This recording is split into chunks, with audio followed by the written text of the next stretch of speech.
এবারের যে খবরটা জানাবো শর্মিষ্ঠা, পুজো তো আসছেই সামনে, তো প্রত্যেকে আমরা আনন্দিত থাকি। একদম পুজো কতক্ষণে আসছে একটা ভাব, এটা যতক্ষণ থাকে ততক্ষণই ভালো, আসলে পরেই শেষ।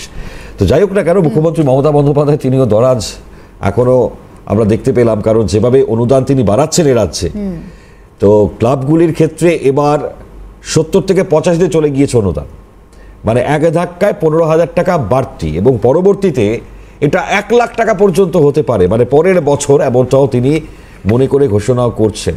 তো সব মিলিয়ে অনুদানের কি ছবি আমাদের এই বাংলায় পুজো কমিটিগুলিকে দেখায় মুখ্যমন্ত্রী ঘোষণা মতো। এবার 70 থেকে স্ল্যাবটা বাড়িয়ে 85,000 করে দিলাম। মঙ্গলবার পুজো কমিটিগুলিকে 15,000 টাকা অনুদান বাড়িয়ে 85,000 টাকা ঘোষণা করে মুখ্যমন্ত্রী যেন কল্পতরু, রাজ্য যেন ঐশ্বর্যে ফুলে ফেঁপে উঠেছে, এমনটা মনে হওয়াটাই স্বাভাবিক।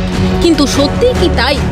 একদিকে সরকারি কর্মচারীরা তাদের বকেয়া মহার্ঘ ভাতার দাবিতে দিনের পর দিন রাস্তায় বসে রয়েছে। Primary, upper primary, SLST, group C, group D সহ একাধিক স্তরের হাজার হাজার চাকরি প্রার্থী দুর্নীতির শিকার হয়ে চাকরির দাবিতে রাস্তায় বসে আন্দোলনে সামিল ধর্মতলা চত্বরে। তখন ক্লাবের টাকা বাড়ানো নিয়ে দরাজ রাজ্যের মুখ্যমন্ত্রী। অনেকেই আবার মমতার এই সিদ্ধান্তকে নির্বাচনী কৌশল বলেই দেখছেন, কারণ শুধু এই বছরই নয়, পরের বছর আরো কত বাড়বে তাও জানিয়ে দেন মুখ্যমন্ত্রী। এবার যদি 15,000 বাড়তে পারে, আগামী দিনে বলে রাখলাম, আগামী বছর এটা 1 করে দেবো। ঠিক আছে, 2 বছরেরটাই কিন্তু ডিক্লেয়ার করে দিলাম ইন অ্যাডভান্স। আর এখানেই প্রশ্ন উঠছে, অনুদানের রাজনীতি আর কতদিন? আদালতে যেখানে রাজ্য দাবি করেছে কেন্দ্রীয় হারে ডিএ দিতে হলে অর্থনৈতিক সংকটে পড়তে হবে রাজ্যকে, সেখানে এত দান খয়রাতির কারণ কি?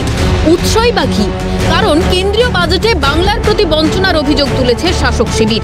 তারপরেও এই অর্থ খরচের কারণ নিয়ে উঠছে একাধিক প্রশ্ন। 26-এর নির্বাচনের বৈতরণী পার করতেই কি ক্লাবগুলিকে সাহায্যের হাত বাড়ালেন মুখ্যমন্ত্রী? গরিব গভর্নমেন্টের থেকে বেশি আর কি করতে পারে বলুন?